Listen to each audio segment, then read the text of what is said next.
Danielle McLaughlin came into the world on February 4th, 1989, in Glasgow, the beating heart of Scotland and its most populous city, home to more than 500,000 people at the time. Her roots were split across two nations. Her mother, Andrea Brannigan, was Irish. Her father, Edward Donnelly, was Scottish. Both of them were barely more than children themselves when their paths crossed. Andrea was 17, and Edward just 15 when their relationship began. Andrea was only passing through Glasgow at the time, and when she discovered she was pregnant, she made a quiet, solitary decision, one she would carry alone for decades. She chose not to tell Edward. The reasons behind that choice were never publicly documented in full, but those who knew the situation understood that the weight of being so young, so unprepared, and so far from home shaped everything that followed. Before we start, please like this video, subscribe to the channel, and turn on notifications so you don't miss any updates. Drop a comment and let me know which country you're watching from. I'd love to know. Your support means a lot. Now, let's begin today's case. Edward Donnelly would not learn he had a daughter until 2013, when Danielle was already 24 years old. In the immediate aftermath of Danielle's birth, Andrea left Glasgow and returned to Buncrana, a small coastal town nestled along the shoreline of County Donegal in Ireland. She needed her family around her. She needed steadiness. And Buncrana, with its familiar streets and sea air, offered both. It was there that Danielle grew up, shaped by the rhythms of a tight-knit Irish community. Those who knew her as a child remembered a girl who was restless in the best possible way, always curious, always looking for something just beyond the horizon. In the years after settling back in Buncrana, Andrea met and fell in love with John Brannigan. He worked in construction and was known throughout the community as someone who showed up for the people around him, quietly dependable, never one to seek recognition. He became Danielle's father in every way that mattered, and the bond between them grew deep and genuine over the years. Together, Andrea and John had 5 daughters: Jolene, Cheyenne, Treginek, Skye, and Erin Rose. The family was struck by unbearable grief when baby Erin Rose died at just 10 weeks old from sudden infant death syndrome, a loss that left a permanent scar on everyone who loved her. Despite the heartbreak, the household remained full. There was always noise, always movement, always someone needing something. And Danielle, as the eldest, stepped naturally into the role of protector. She watched over her younger sisters with a fierceness that her family would talk about for years afterward. She was the one who noticed when something was wrong. She was the one who stepped in. By her teenage years, Danielle had fallen hard for the arts. Dancing filled her spare time. Creative writing became her private language. And alongside those passions, something else was growing inside her, an insatiable hunger to understand the world beyond County Donegal. Other cultures, other languages, other ways of living fascinated her. She didn't just want to read about them. She wanted to live among them. In 2006, at 17, she acted on that impulse. She moved to Liverpool, England, entirely on her own, and enrolled at Liverpool John Moores University, where she studied criminology, psychology, and sociology. The decision was entirely in character. She had always been someone who moved toward life, rather than waiting for it to arrive. At university, she collected friendships the way other people collect photographs, easily, enthusiastically, and from every corner of the world. To cover her expenses, she picked up shifts at a local pub called the Pump House. And no matter how busy her Liverpool life became, she made sure to travel back to Ireland for the moments that mattered. Birthdays, holidays, any excuse to be with her family again. She graduated in 2010 and chose to stay in Liverpool for a while longer. She kept her position at the Pump House, built up some practical experience, and used whatever time she could scrape together to begin traveling. She described those early trips as transformative, as if she had spent years reading about color and was finally seeing it for herself. The world, she said, was even better than she had imagined. Then, in 2013, something shifted. Edward Donnelly finally learned the truth. Some accounts suggest it was relatives on Andrea's side who eventually told him. Others say it was mutual friends who passed along the information. However it happened, the moment Edward found out he had a daughter, he didn't hesitate. He reached out. And when he and Danielle finally met, neither of them needed time to warm up. The connection between them was immediate and effortless. Edward wanted more than a relationship. He wanted recognition, something concrete and official. For 24 years, the space on Danielle's birth certificate where a father's name should have appeared had been left blank. Edward was determined to fill it. Together, they worked through the legal process required to formally establish paternity, and in doing so, they did something far more significant than updating a document. They completed her story. The process also solidified her dual citizenship, both British and Irish, an identity that reflected the full complexity of where she had come from. For Danielle, it felt less like paperwork and more like finally holding all the pieces of herself in one place. In the years that followed, she traveled more broadly and more purposefully. She volunteered in several countries, teaching English and art to children, channeling her skills into something that felt meaningful. But in 2015, she received news that pulled her home. John Brannigan, the man who had raised her, was seriously ill. Without a second thought, she returned to Buncrana. John had been diagnosed with asbestosis, a progressive and irreversible lung disease caused by years of inhaling asbestos fibers on construction sites. During the era when John worked, asbestos was everywhere in the building trade, its dangers either unknown or deliberately ignored by those in power. By November of that year, his condition had deteriorated beyond recovery, and he passed away. The loss was crushing for Danielle. John had been her father in every sense that counted, and losing him so soon, after the family had already buried little Aaron Rose, made the grief feel almost too heavy to carry. She stayed in Buncrana for the months that followed, holding her family together the way she always had. Then, in 2016, Danielle did something she had been dreaming about for years. She booked a flight to India. She arrived as a backpacker with no luxury itinerary and no agenda other than to immerse herself completely. Kolkata, in the eastern part of the country, she volunteered at an orphanage, spending her days helping children learn English, running art sessions, and teaching dance, the very things that had defined her since childhood, now offered freely to kids who had very little else. Later in 2016, she made her way to Goa, the smallest state in India by area, but one of its most magnetic destinations, a southwestern coastal region famous for its beaches, its blend of Portuguese colonial history, and the steady stream of international travelers who descended on it year after year. In Canacona, a coastal district in the southern part of the state, she crossed paths with a 24-year-old local man named Vikat Bhagat.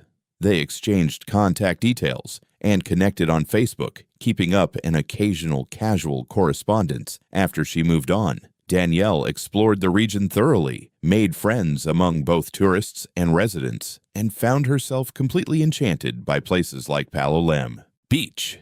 Something about that stretch of southern Goa settled into her. She felt at home there in a way she hadn't expected, and that feeling stayed with her long after she boarded the flight back to Ireland. She returned to Buncrana at the end of 2016 and spoke about India constantly. She described it as a place capable of resetting something deep inside a person. That experience crystallized into a concrete plan. She would go back to India, complete a yoga teacher certification, and then head to Canada to build the next chapter of her life. Before she could do any of that, her maternal grandfather passed away in November, and she stayed in Ireland through the winter, spending Christmas with her family and marking her birthday on February 4th, 2017. After the celebrations, she stopped in Liverpool to spend time with old friends. Then on February 22, 2017, she boarded a plane back to India. What her family and friends couldn't have known, was that they would never see her alive again. She arrived on her British passport accompanied by a friend from Australia. Almost immediately after landing, she posted to Facebook a message of gratitude to everyone back home and an announcement of the new chapter beginning. She had plans: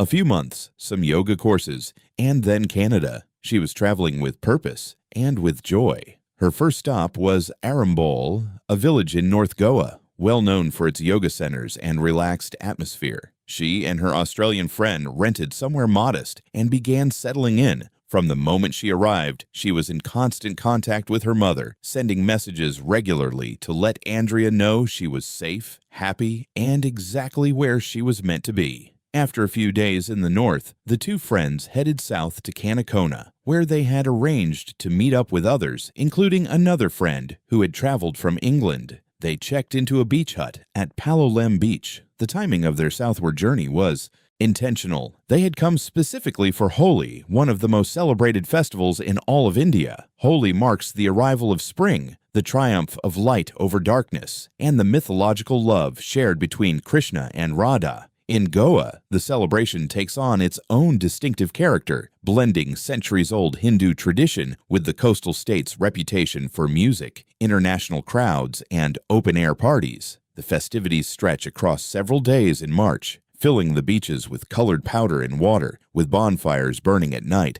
and sound systems driving crowds of people from across the world into a kind of collective euphoria. Goa draws tourists in enormous numbers under normal circumstances. During Holi, those numbers swell dramatically, with visitors arriving from every continent for what many describe as an experience unlike anything else on Earth. It is also worth understanding the broader context. Goa, despite being India's smallest state by land area, ranks among its wealthiest, sustained by the revenue that tourism generates year after year. On March 13, 2017, Danielle joined the Holi festivities near Palolem Beach at an event held at a resort called Green Park. Everyone who saw her that evening described the same thing. She was radiant. She was laughing, dancing, and hurling fistfuls of colored powder at anyone nearby. She moved through the crowd in a group, always surrounded, always engaged. Those who spoke with her noted she had been drinking, but no one described her as reckless or out of control. She was present, happy, and fully herself. Then, somewhere between 9 and 10 o'clock that night, she told her Australian friend she was heading off and that she would see her the following day. She walked away from the group and disappeared into the warm Goa night. The next morning, at around 7:30, a local farmer was making his way along the narrow dirt track he walked every day toward his fields near Devgabhaga Beach, roughly 100 feet from the main road. He was moving through an area of tall grass when something caught his eye. At first, it registered as a pile of clothing, the kind of thing that turns up after any large festival, garments and bags abandoned in the chaos. But as he got closer, the reality of what he was seeing stopped him cold. It was a woman, and what had been done to her was catastrophic. The farmer ran. He reached the nearest village and raised the alarm, calling out for help with a desperation that immediately communicated the gravity of what he had found. Some villagers rushed toward the scene. Others called the police. Officers arrived within minutes, cordoned off the area, and began their initial assessment. Even through the severity of the injuries, which had been deliberately inflicted with enough force to make identification extremely difficult, the officers could determine she was a foreign national. Her complexion, her physical features, the details that remained visible, all pointed to someone from outside India. And there was something else. Traces of colored powder, red, green, and pink, still clung to her hair and skin. Those remnants of the Holi celebration told investigators something immediately important. This woman had been at the festival the previous night. That single detail connected the scene directly to a specific time, a specific location, and a specific crowd of potential witnesses. When the forensic team arrived and the full investigation got underway, the scene was documented comprehensively. Photographs were taken from every angle. Footprints were cataloged. Tire marks from what appeared to be a scooter were recorded near the edge of the field. Soil samples and fabric fibers were collected. The challenge the investigators faced almost immediately was identification. The victim had no personal belongings with her, no phone, no identification documents, nothing that could confirm who she was. Word traveled quickly through the local community and among the tourists staying in Palolem. A body had been found, almost certainly a foreign woman. And at the police station, something was already happening that would prove critical. Danielle's Australian friend had gone in that morning to report her missing. Danielle had not returned to the beach hut as planned. She hadn't called. When her friend tried reaching her, the phone rang out and then stopped ringing entirely, switched off, or gone. The friend had waited as long as she could before accepting that something was wrong. The details she gave the police matched the description of the woman found in the field. But because of the extent of the injuries, standard visual identification was out of the question. A preliminary identification was built from physical characteristics: skin tone, body weight, height, hair. What made it definitive was a tattoo on Danielle's leg. It read, Yesterday is history, tomorrow is a mystery, Andrea. McLaughlin learned what had happened not through an official call, but through friends in Buncrana who had seen early reports circulating on social media and had rushed to the family home to find out if there was any truth to it. Until that moment, the family had no idea anything was wrong. Danielle's most recent message, sent just the day before, had been completely ordinary, the kind of note a daughter sends to reassure her mother. She was safe. She was happy. The festival had been wonderful. Andrea has described the moment she found out as the worst of her entire life. She ran from the house not knowing where she was going, asking the same question over and over to anyone nearby, needing someone to tell her it wasn't real, that there had been some mistake. There was no mistake. Danielle was gone. And now the Indian authorities had a murder to solve. Danielle's body underwent 2 separate autopsies. The first was conducted in India at the Goa Medical College and Hospital in Bambolim, carried out by a panel of 3 doctors. In accordance with a directive from the Indian Supreme Court, the entire procedure was recorded on video. The report that emerged from that examination detailed extensive trauma concentrated on the upper body. Injuries so severe and so deliberately inflicted that investigators concluded the attacker had attempted to prevent identification. Multiple impacts had been delivered using blunt and sharp instruments. Among the items recovered at the scene and submitted for forensic analysis were a large stone and fragments of a broken glass bottle, both believed to have been used during the attack. The examination also revealed something that spoke directly to who Danielle was in her final moments. She had fought back. The defensive wounds on her body told a story of resistance, of someone who had refused to be a passive victim. She had also suffered a grave sexual assault, and critical biological samples were collected and forwarded to the Central Forensic Laboratory. The official cause of death was recorded as asphyxiation caused by external pressure, combined with the cumulative trauma of the physical assault. At the crime scene itself, the collected evidence built toward a specific and coherent picture. Footprints, soil samples, fabric fibers, and, most critically, fresh tire tracks from a scooter at the perimeter of the field. In a search of the surrounding area, officers located an abandoned scooter near a main road. When forensic analysts compared the tire tracks from the field to the tires on that scooter, they found a direct correspondence, not just the general pattern, but the specific marks worn into the rubber over time, cuts and indentations unique to that particular vehicle. When the registration was run through the system, the name that came back was Vikat Bhagat, a 24-year-old resident of County. The name would have meant something to investigators who had spoken to Danielle's friends, because it was the same name that had already surfaced in connection with her first visit to Goa in 2016. Vikat had been on her Facebook, and they had exchanged messages periodically. To the people around him, he seemed pleasant enough. He was the kind of person who offered tourists a ride, pointed them toward accommodation, and made himself useful. He presented himself as a local guide. He had no official license to operate as one, but that detail rarely came up.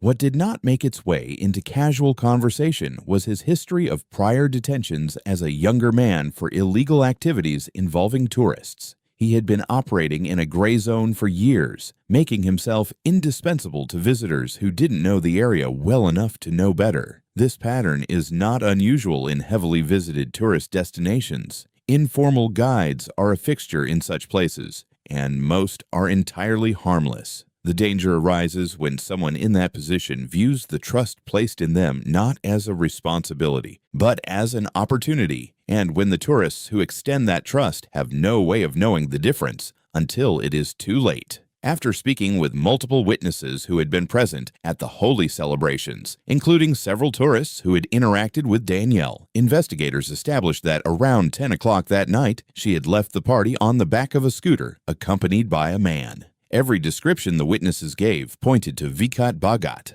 Security camera footage pulled from a street in County, recorded during the same hour on the night of March 13th, showed Danielle walking alongside Vikat, the colored powder from the festival still visible on both of them. She appeared calm and relaxed. The footage then showed them heading together toward a less populated part of the area. That was the last time she was seen alive. With the scooter registration, the camera footage, and multiple eyewitness accounts all converging on the same individual, police moved quickly. Vikat Bhagat was located and arrested without resistance. Less than 24 hours had passed since Danielle's body was discovered. During his initial interrogation, he acknowledged involvement in what happened. He described it as an accident, the product of an argument that had escalated. He also suggested that others might have played a role, though he would later retract that claim. His body bore visible marks consistent with a physical struggle, confirming that Danielle had fought him.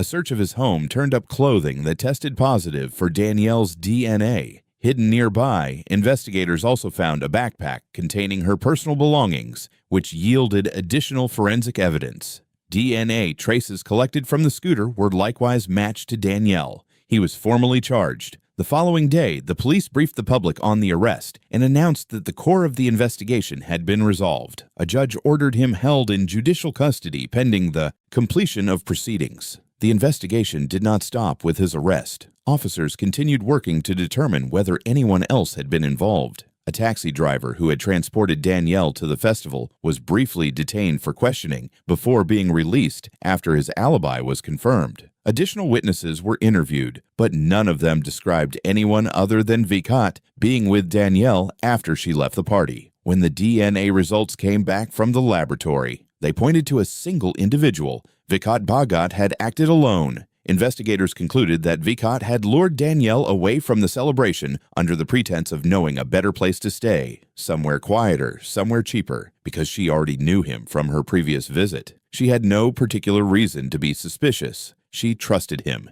He exploited that trust, guiding her away from the crowds to a location where he could carry out what investigators came to believe was a premeditated plan. After the attack, he took her backpack with the intention of selling her belongings, including her phone. He left the scooter behind with some idea of returning later to burn it and eliminate the evidence. Whatever prevented him from following through, whether panic or the speed of the police response, was irrelevant by then. He was already in custody. After Danielle's body was repatriated to Ireland, a second autopsy was performed. Its findings aligned completely with those of the first examination: severe trauma, asphyxiation due to external pressure, and confirmation of the sexual assault. The two reports were consistent in every meaningful respect, and both were subsequently submitted as part of the legal proceedings in India and the formal inquest conducted in Ireland. At the end of March 2017, after a painful fortnight of waiting and administrative process, Danielle's family was finally able to bring her home in the fullest sense.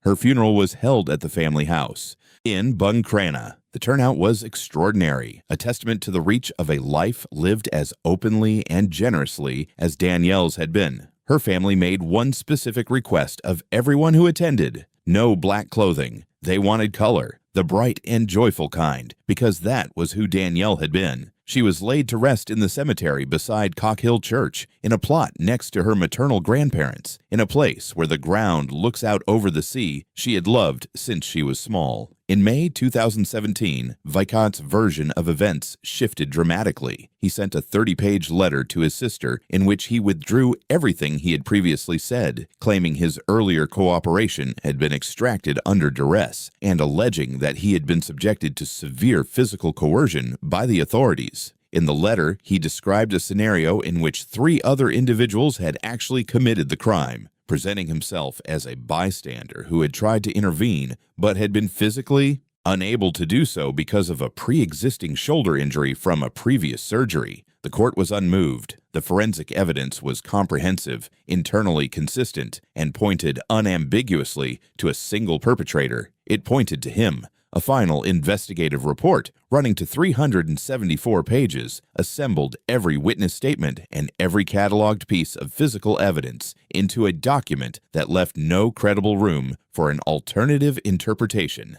In April 2018, the trial formally began. Vikat entered a plea of not guilty. What followed was one of the most protracted legal proceedings in recent memory. A global health crisis beginning in 2019, compounded by bureaucratic complications, resulted in the trial being adjourned more than 250 times across the years that followed. Throughout that entire period, Vikat remained in preventive detention. Attempts by his legal team to secure bail were denied each time. The trial finally resumed in February 2025. The District and Sessions Court in South Goa delivered its verdict, guilty. The court rejected entirely the claim that any group had been involved. Vikat Bhagat was sentenced to 2 consecutive life terms, one for the murder of Danielle McLaughlin and one for the sexual violence he had committed against her. Prosecutors had argued for the death penalty. The judge declined to impose it. Vikat Bhagat is currently incarcerated in a prison in Goa, where he will remain for the duration of his natural life. Thanks for watching all the way to the end. It truly means a lot. If you enjoyed today's case, please take a moment to like the video, subscribe to the channel, and turn on the notification bell so you don't miss any future true crime stories. I'd love to know what you think, so drop a respectful comment below and share your thoughts. Your support and interaction help this channel grow and motivate us to keep delivering in-depth, well-researched content. Every view, like, and comment makes a real difference. Because of you, we're able to continue telling powerful stories that inform, engage, and spark conversation. Thank you again for being here, and I'll see you in the next video.